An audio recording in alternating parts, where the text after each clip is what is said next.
malgré le temps, la circulation, et puis voilà, donc on nous libérera pour le débat du coup, encore que ça bloque un peu les jambes, mais a priori c'est organisé pour.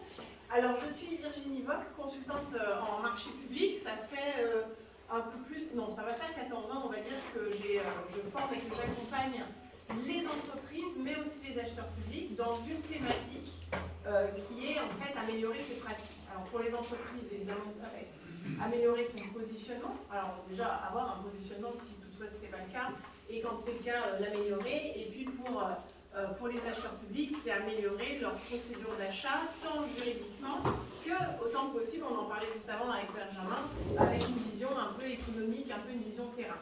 Et en fait j'ai une petite phrase c'est joli, non? C'est plus moqué que moi. Je disais qu'en fait, ma mission, c'est d'être un peu le trait d'union entre les acheteurs publics et les entreprises. C'est-à-dire qu'aux entreprises, j'explique ce qui se passe dans la tête des acheteurs, parce que je vous garantis que des fois, c'est pas très clair pour les entreprises. Et aux acheteurs, j'explique un petit peu ce qui se passe dans la tête des entreprises, parce que c'est parfois pas très clair non plus. Donc en fait, j'apporte une vision un peu plus terrain à chacun pour faire en sorte que l'offre et la demande se rencontrent au mieux. Pourquoi? Parce que les marchés publics, c'est vraiment un levier de développement énorme pour les entreprises, d'une part, évidemment, puisque, on va le voir après, j'ai quelques chiffres, ça représente plus de 100 milliards d'euros chaque année la commande publique, donc il y a vraiment une manne financière très importante dans cet investissement public, donc qui va évidemment à destination des entreprises.